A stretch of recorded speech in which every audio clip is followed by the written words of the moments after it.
Hello students, मैं जुगल Maheshwari welcome करता हूं अपने इस यूट्यूब प्लेटफॉर्म पर। लास्ट क्लास में अपन ने जीपी खत्म कर दी, ज्योमेट्रिक मीन फिनिश, ठीक है ना। ज्योमेट्रिक मीन के साथ साथ जीपी का एंड कर दिया था।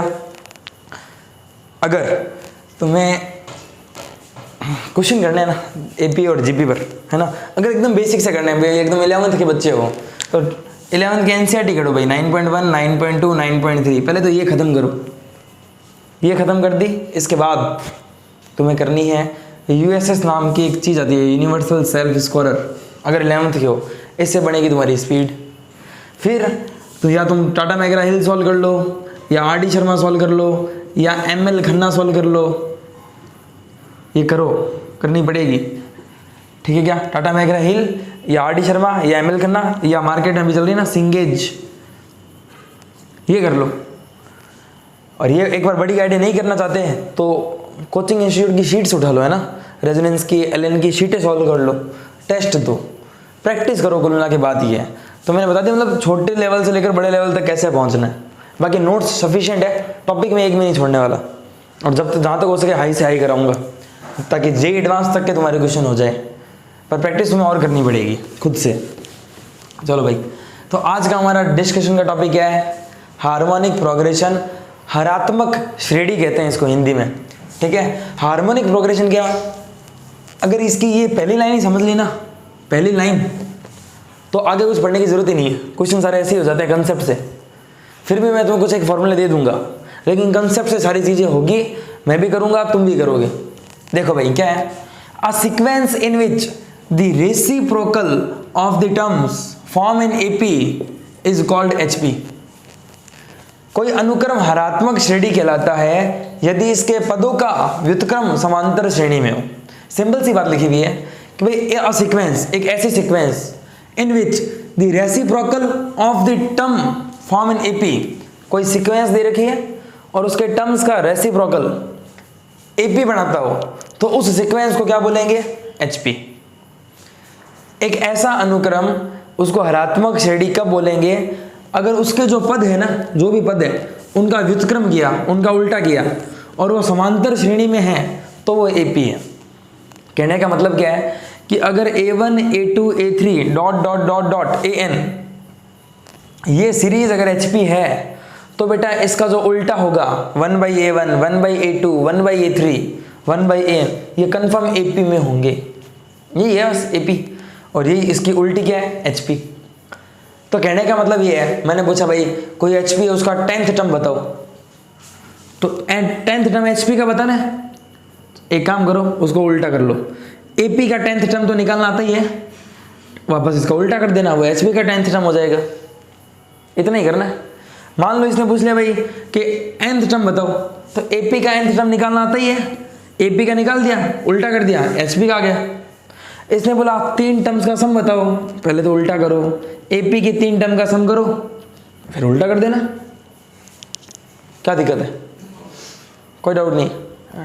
चलो देखेंगे जो भी है। जैसे एग्जांपल लो, 1/2, 1/3, 1/4 डॉट डॉट डॉट चल रही है। चलो 1/5 तक लेते हैं। ये मैंने कह दिया ये एचपी है। बेटा अगर ये एचपी है तो इसके जो टर्म्स का रेसिप्रोकल एपी में होना चाहिए।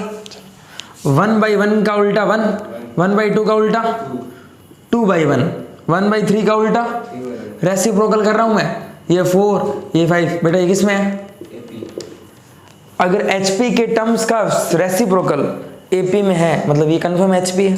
अच्छा बेटा मैंने कह दिया कि इसका 3rd टर्म बताओ मुझे। 3rd टर्म, एपी का 3rd टर्म 3 है, तो एचपी का 3rd टर्म 1/3। अच्छा सम में देखते हैं प्रॉपर्टी लगती है कि नहीं।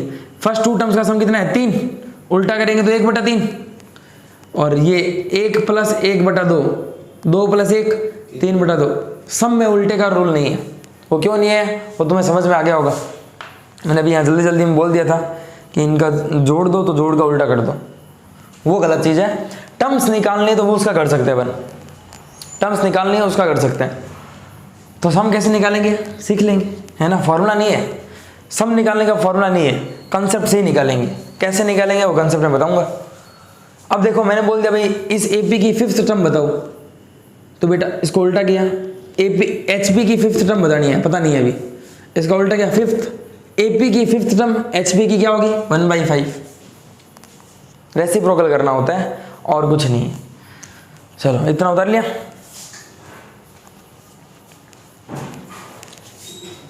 हाँ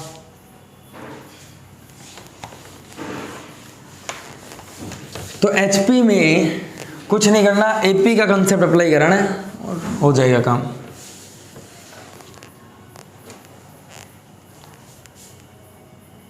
ठीक है, फिर भी चलो एक फॉर्मूला दे ही देता हूं तुम्हें, nth term of HP, nth term of HP, HP का nth टर्म निकालना है ना।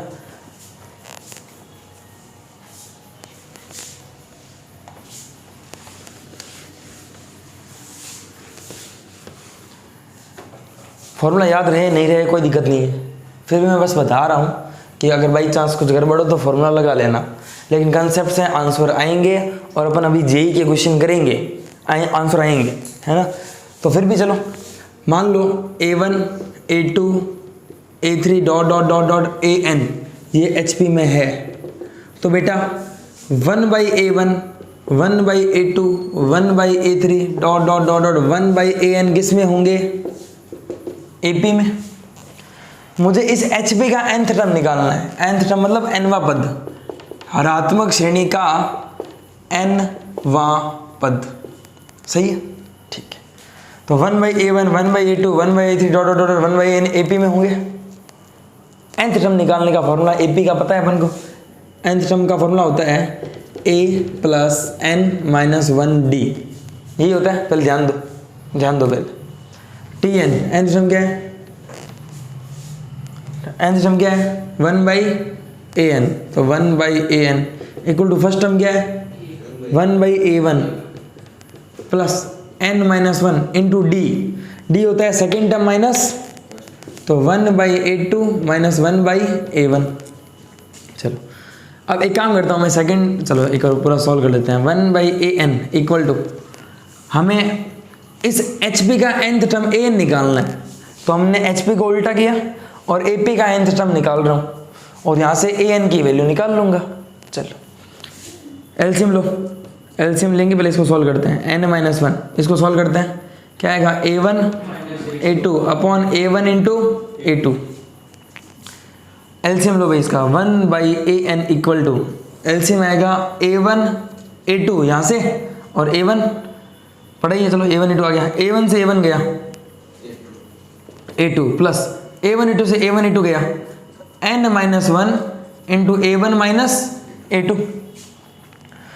1/AN ये आया है, तो AN क्या आएगा, उल्टा कर दो वापस, तो AN आ जाएगा A1 इंटू A2 अपॉन में A2 plus n-1 into A1 minus A2। ये HP के nth टर्म का फॉर्मूला है, जहाँ A1 क्या है फर्स्ट टर्म और A2 क्या है सेकेंड टर्म। A1 है फर्स्ट टर्म, A2 क्या है सेकेंड टर्म, ये है फर्स्ट टर्म, A2 क्या है सेकेंड टर्म, प्रथम पद और द्वितीय पद। n क्या है पदों की संख्या, number of terms. A1 A2 लिख दिया। जैसे देखो ये HP है 1 1/2 1/3 1/4 HP है ना, इस HP का फिफ्थ टर्म निकालना है, तो बेटा ये फॉर्मूला A5 निकालना है।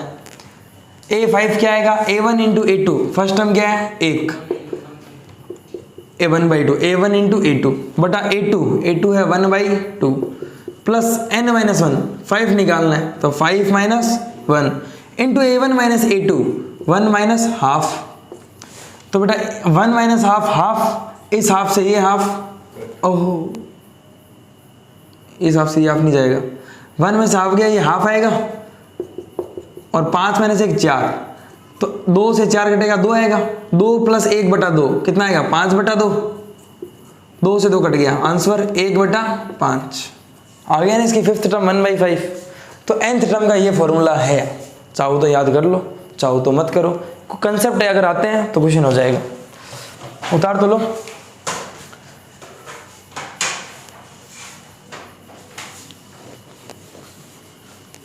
उसको उतार लो। क्वेश्चन स्टार्ट करते हैं। क्वेश्चन से समझ जाओगे कि मैं क्या कहना चाहता हूँ, और सम कैसे करेंगे वो भी समझ लेंगे, कोई दिक्कत नहीं है।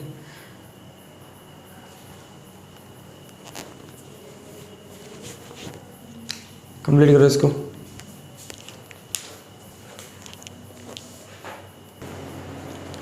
तो नेक्स्ट क्वेश्चन करते हैं अपन। नेक्स्ट क्वेश्चन आपके आ रखा है जेई मीन्स, या उस टाइम AI ट्रिपल ही होता था, है ना। तो AI ट्रिपल ही 2005 में आया हुआ है। जेई मीन्स 2005, जेई मेन 2005, है ना, या AI ट्रिपल ही बोल सकते हो। AI ट्रिपल ही 2005 में ये क्वेश्चन आया हुआ है। तो इसको करते हैं। तो क्वेश्चन क्या है, आंसर देखो इसका।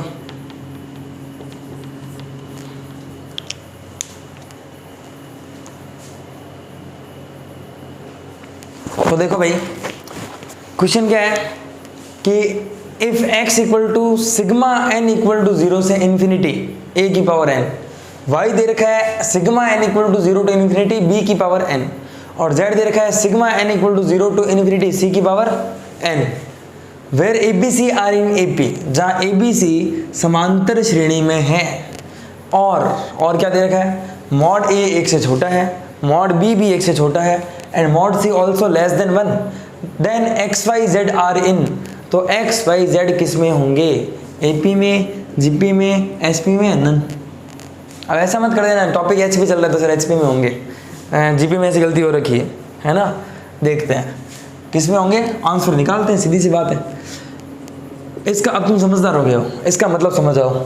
n बराबर 0 टू इन्फिनिटी सिग्मा है a की पावर n, n बराबर 0 टू इन्फिनिटी a की पावर n। इसका मतलब सिंपल सा, n बराबर 0 रखा a की पावर 0, सिग्मा का मतलब प्लस, 1 रखा a की पावर 1, 2 रखा a की पावर 2, सिग्मा का मतलब प्लस a क्यूब से लेकर इन्फिनिटी तक, और a की पावर इन्फिनिटी तो बेटा इन्फिनिटी होती है ना। चलो इन्फिनिटी तक चल रहा है, ये चल रहा है आगे। किसी की पावर 0 होता है 1 plus a square plus a cube up to dot dot dot dot infinity. दिमाग खनकेगा, ये तो जीपी है। a बटा 1 a स्क्वायर बटा a क्यूब बटा a स्क्वायर a, ये तो जीपी है। और जीपी का सम ऑफ इनफाइनाइट टर्म्स का formula a upon 1 minus r तब लगता है जब कॉमन रेशियो 1 से छोटा हो। याद है ना, जो ये a बाई 1 a है वो 1 से छोटा होना चाहिए, या मॉड a 1 से छोटा होना चाहिए। और वो क्वेश्चन में दे रखा है कि मॉड a क्या है, 1 से छोटा, मतलब वो फॉर्मूला लगे इसीलिए वो दिया है ना। तो चलो, sum of infinite terms of GP, GP के अनंत पदों का योगफल होता है a बटा 1 minus r, a upon 1 minus r, a है फर्स्ट अपॉन 1 माइनस r है a बाई 1 a, ये बेटा आ गया x, सही है। वैसे ही y दे रखा है sigma n equal to 0 to infinity b की पावर n, तो वो क्या होगा 1 plus b square b cube infinity. तो y बराबर क्या आ जाएगा 1 अपॉन 1 माइनस b। वैसे ही z आ जाएगा 1 अपॉन 1 माइनस c, क्योंकि ये भी जीपी बनेगी 1 plus c square up to infinity. इतना ऑब्जर्वेशन कर लिया। अब देखो कितनी इजी चीज़ें हैं। इजी चीज़ें कैसे हैं, इसने पूछा भाई आप ये बता दो सिंपल भाई XYZ किस में होंगे, इतना ही पूछा। अब सारी चीज़ें वापस बेसिक से उठेगी। AP GP का यूज़ करा दिया, अब AP का यूज़ करते हैं। बेटा ABC किस में है, AP में। अगर ABC किस में है, AP में, तो याद करो AP की प्रॉपर्टी लिखवाई थी। अगर AP में मैं सेम नंबर से मल्टीप्लाई कराऊं या डिवाइड कराऊं, वो किस में रहता है, AP में रहता है। AP का गुणधर्म, मैं इसमें -1 से मल्टीप्लाई करा रहा हूं, तो -a minus b minus c, b किस में होंगे, AP में होंगे।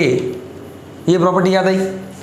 लेकिन मैंने क्यों किया -ac क्यों किया, क्या क्लिक करेगा, हमें चाहिए 1 upon 1 minus a, 1 upon 1 minus b, 1 upon 1 minus c। हमें ये बनाना है, हमें ये बनाना है।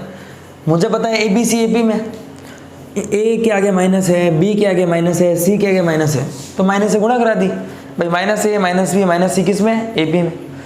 प्रॉपर्टी पढ़ाई थी, अगर ए पी में सेम नंबर से अपन कुछ जोड़ दो तो भी वो किस में रहता है, ए पी में रहता है। जैसे याद करो 2 4 6 ए पी है, एक एक जोड़ दो तो 3 5 7 भी किस में है, ए पी में है। मैं ऐड कर रहा हूँ +1, तो ऐड 1 किया तो 1 minus A 1 minus B 1 minus सी भी किस में होंगे, ए पी में। अगर बेटा 1 minus A 1 minus B 1 minus C A P में है तो इसका उल्टा किस में होगा, तो 1/1 माइनस ए 1/1 माइनस बी और 1/1 माइनस सी ये किस में होंगे, एच पी में।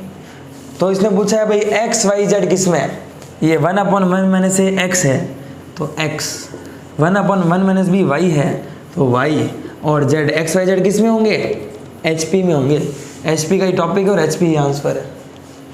समझ गए क्या, इतना उतारो, नेक्स्ट क्वेश्चन करते हैं। इसमें कोई डाउट है पहले पूछ लो, कोई डाउट नहीं है। देख लो ये ऐसे क्वेश्चन आएंगे जेईई मेंस एडवांस के मेंस में कुछ ऐसे ही आने वाले हैं, एडवांस के करेंगे अपन। चलो भाई नेक्स्ट क्वेश्चन करते हैं। नेक्स्ट क्वेश्चन क्या है, इफ ए की पावर एक्स इक्वल है बी की पावर वाई इक्वल है सी की power Z and A B C are in GP, और ए बी सी जीपी में दे रखे हैं, then X Y Z are in, तो एक्स वाई जेड किस में होंगे। क्वेश्चन सिंपल सा है कि भाई ए की पावर एक्स बी की पावर वाई और सी की पावर जेड बराबर है और ए बी सी जीपी में है, तो आप ये बताओ एक्स वाई जेड किस में होंगे। ऑप्शन दे रखे हैं जीपी, एपी, एचपी और एजीपी। एजीपी अभी तक पढ़ी नहीं तो एक ऑप्शन तो कैंसिल हो गया, 3 में से आंसर। ठीक है करें, ध्यान दो भाई। बेटा ए की पावर एक्स इक्वल है बी की पावर वाई इक्वल है सी की पावर जेड, तीनों इक्वल है तो तीनों किसी ना किसी के तो इक्वल होंगे। मैंने मान लिया ये कुछ के इक्वल है, कोई दिक्कत नहीं। तो लॉग ले रहा हूँ, जैसे लॉग लिया, लॉग ए की पावर एक्स बराबर होगा लॉग बी की पावर वाई बराबर होगा लॉग सी की पावर जेड बराबर लॉग के। सर लॉग ही क्यों लिया, हमें पता है जब भी पावर की कुछ मतलब कांस्टेंट की पावर आए या पावर की पावर आए लॉग लेते हैं अपन, अंदाज ही है ये अपना। नहीं होगा तो देखेंगे, ये एक्स उतर के आगे तो X log A equal to Y log B equal to Z log C equal to log K. तो बेटा एक्स की वैल्यू क्या आ गई, इसको और इसको बराबर रख के देख रहा हूँ। एक्स की वैल्यू आ गई लॉग के अपॉन लॉग ए, लॉग के अपॉन लॉग ए। वाई की वैल्यू क्या आ गई, लॉग के अपॉन लॉग बी। जेड की वैल्यू क्या आ गई, लॉग के अपॉन लॉग सी। इसने पूछा था ना कि एक्स वाई जेड किस में होगा, X Y Z are in, तो एक्स वाई जेड निकालना तो पड़ेगा। ये मैंने एक्स निकाल लिया, ये वाई निकाले, जेड निकाल लिया। अब फिर से अगर रिवीजन करते हो तो बिल्कुल आंसर दोगे, नहीं तो नहीं दोगे। अगर ए बी सी जीपी में है तो इससे कोई प्रॉपर्टी याद आ रही है, कौन सी?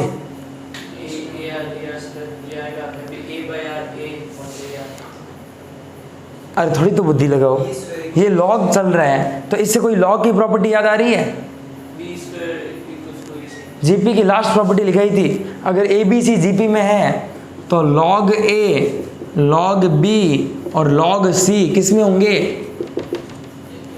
देख लो कॉपी में ये प्रॉपर्टी लिखवाई है जीपी के लास्ट में कि ए बी सी जीपी में है तो लॉग ए log B log c AP में होंगे, लिखवाई थी जीपी के लास्ट में। तो लॉग ए log B log c GP में, फिर से एपी की प्रॉपर्टी, अगर एपी के नंबर्स में किसी भी नंबर की मल्टीप्लाई कराओ चाहे डिवाइड करो एपी तो एपी ही रहेगी। मैं इसमें डिवाइड कर रहा हूँ लॉग के से, किसे डिवाइड कर रहा हूँ, तो लॉग ए अपॉन लॉग के, लॉग बी अपॉन लॉग के और लॉग सी अपॉन लॉग के, ये किस में होगा, एपी में ही होगा। डिवाइड करने से एपी में कोई फर्क नहीं पड़ता है। इसका अगर ये एपी में है तो इसका उल्टा केस किस में होगा, एचपी में, अभी बताया रेसिप्रोकल एचपी होता है।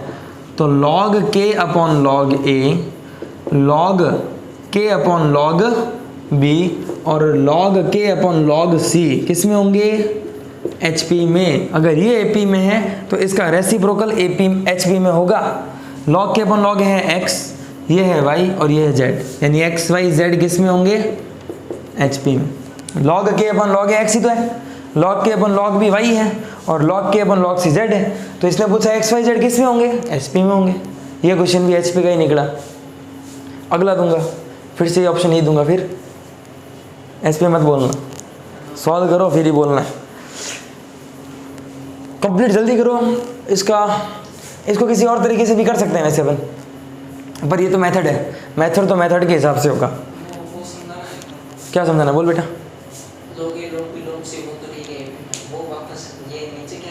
मैंने इसमें log k से डिवाइड कर दिया हर टर्म में। अगर एपी में किसी भी कांस्टेंट से डिवाइड करते हैं तो वो एपी में ही रहता है, तो log k से डिवाइड कर दिया तो ये भी एपी में है, और इसका उल्टा क्या होगा, एचपी में। फटाफट उतारो।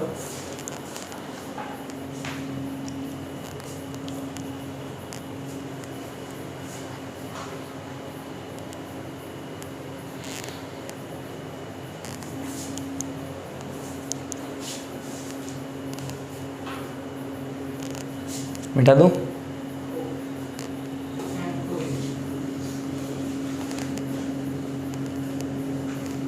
इतना तो उतार लिया।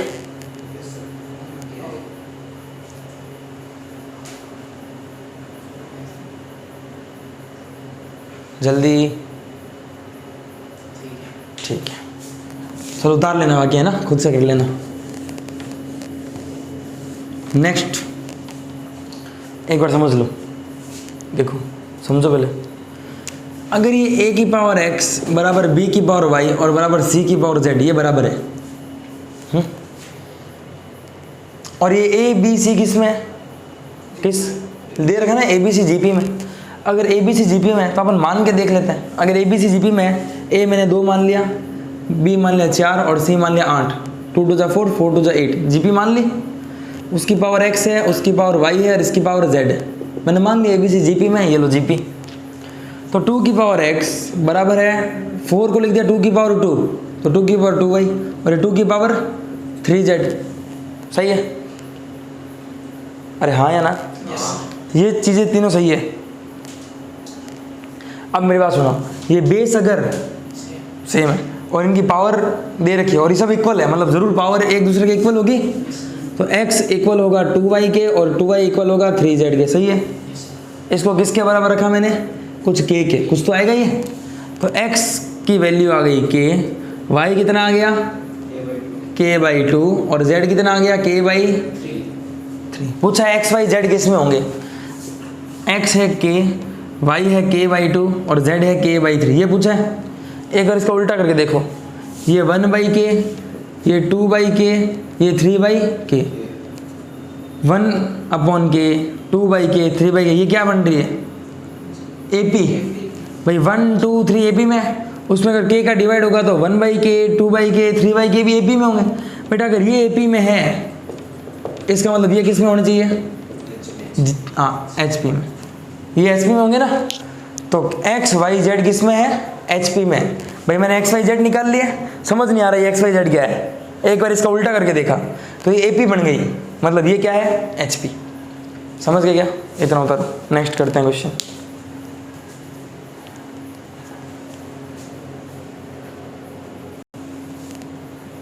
देखो भाई next question, very easy question, very easy. Question को सॉल्व करने से पहले जो मैंने पहले समझाया था वही अभी समझा रहा हूँ। अगर ये HP की कोई टर्म पूछ रहा है तो उसके करेस्पॉन्डिंग उसकी AP की टर्म निकाल लो और उसका उल्टा कर दो, यही है कंसेप्ट। चलो इस क्वेश्चन को ढंग से समझना, मैं जो कह रहा हूँ तुम्हें एकदम समझ में आएगा कि मैं कहना क्या चाह रहा हूँ इतनी देर से। If the 7th term of an HP is 8, है ना, यदि HP का 7वां पद 8 है एंड 8th टर्म इज 7 और 8वां पद 7 है, then find its 15th term. तो 15वां पद ज्ञात करो HP का।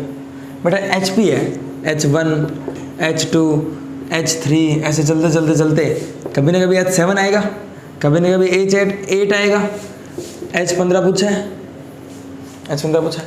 इसने बोला है कि 7th term of HP is 8, 7वां पद क्या है 8, एंड 8th टर्म इज 7 और 8वां पद क्या है 7। तो आप इसका 15वां पद बताओ, 15th टर्म क्वेश्चन मार्क, ये बताना है। मेरे क्वेश्चन समझे? HP का 7th टर्म 8 है और 8th टर्म 7th है, 15th टर्म पूछा है। HP की कोई जानकारी नहीं है, एचपी में अभी तक सिर्फ इतना ही पढ़ा है कि एचपी एपी की उल्टी होती है, ठीक है भाई। तो प्रोसेस क्या रहेगा, अच्छा 7th टर्म 8 है, 8th टर्म 7 है, इसका उल्टा कर लो, एपी की 7th टर्म आ जाएगी और एपी की 8th टर्म आ जाएगी, उससे एपी की 15वीं टर्म निकाल लेंगे, ए 15th ऑफ एपी निकाल लेंगे और उसका फिर से उल्टा कर देंगे तो एचपी की 15वीं टर्म आ जाएगी। प्रोसेस ही है। अच्छा तो अपन इसके संगत एपी लिख रहे हैं, करेस्पॉन्डिंग एपी, इस एचपी के संगत एपी लिख रहा हूँ ना, संगत एपी। अब संगत एपी क्या है, अगर H1 H2 H3 ये सब एचपी में है तो बेटा इसका उल्टा एपी में होगा, इसका उल्टा एपी में होगा। तो बेटा एचपी की 7th टर्म 8 है, एचपी की 7th टर्म 8 है तो एपी की 7th टर्म क्या होगी 1/8। अगर एचपी की 8th टर्म 7 है तो एपी की 8th टर्म क्या होगी 1/7, इसका उल्टा, क्योंकि 1/H1 से लेकर 1/H7 सब एपी में होंगे। इतना समझ में आया नहीं आया, आ गया। चलो बताओ भाई, A7 एपी का A7 क्या होता है, A प्लस 6D बराबर 1/8। एपी का A8 क्या होता है, A plus 7D equal to 1/7। दो इक्वेशन है, सॉल्व कर लेते हैं। A plus 6D equal to 1/8 और A plus 7D equal to 1/7। इधर देखो प्लस है तो माइनस माइनस माइनस, A से गया 6D माइनस 7D माइनस का D, 1/8 माइनस 1/7 आ गया बेटा।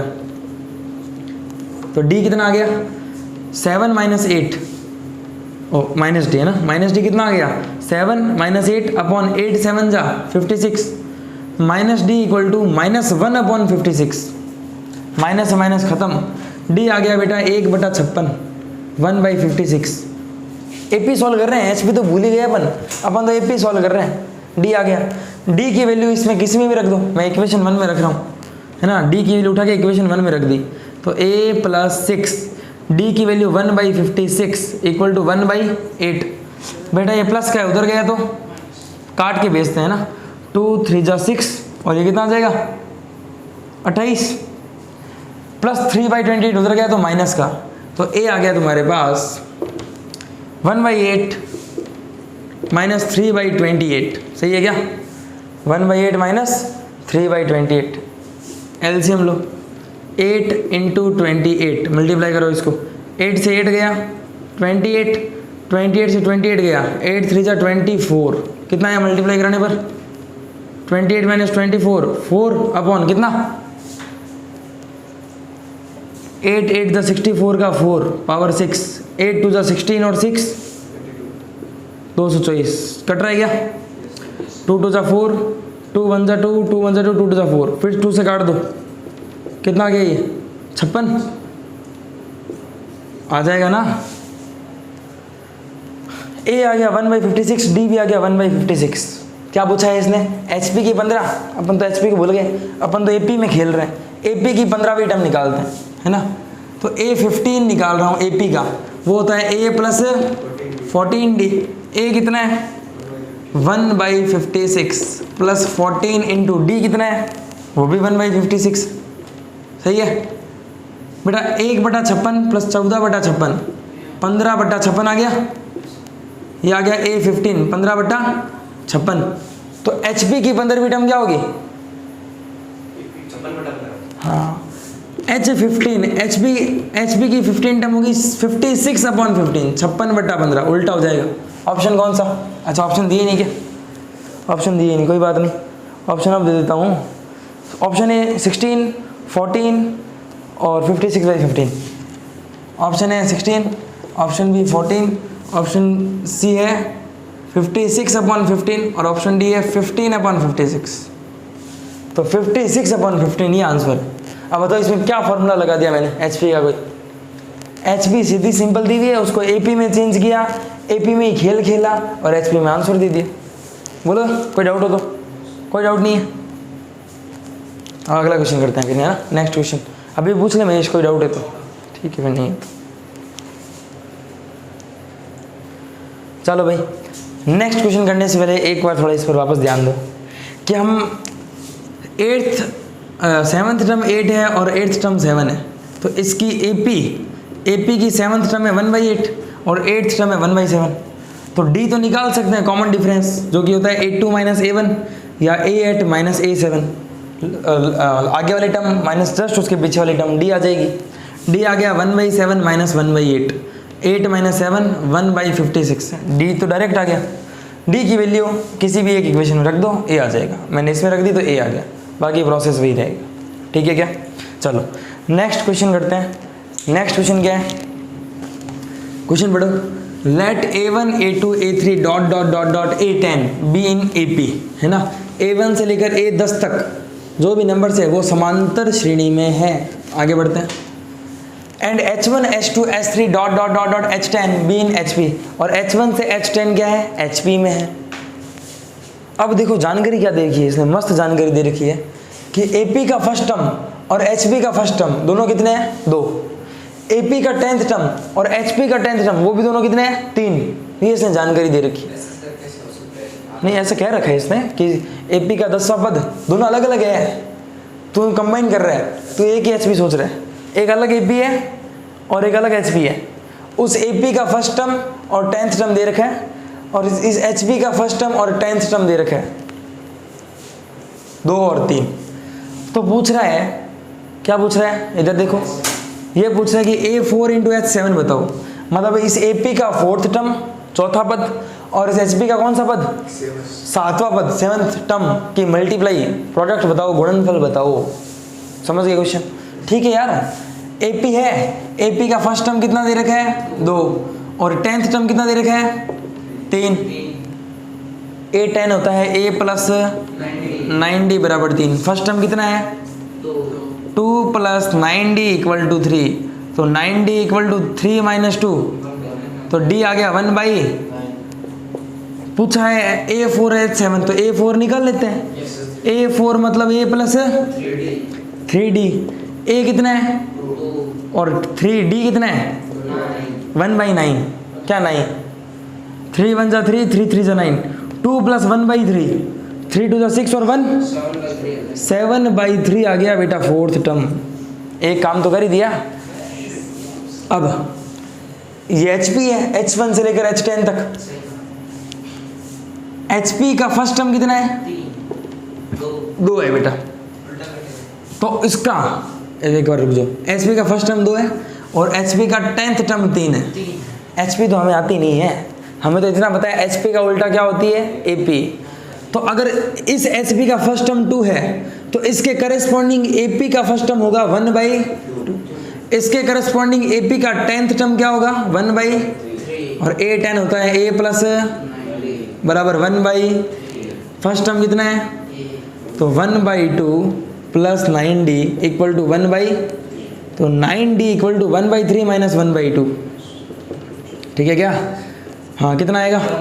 6। 3 2 जा 6 माइनस 1/6 आ गया। तो D आ गया माइनस का 1/6, और ये 9 रहेगा भाई। तो D कितना आ गया? माइनस का 1/54। सही है। D आ गया, तो D पता है, फर्स्ट टर्म तो पता ही। ठीक है, H7 निकालना है अपन को। तो बेटा H7 छोड़ो, अपन तो A7 निकालते हैं। A7 होगा A प्लस 60, तो A कितना है?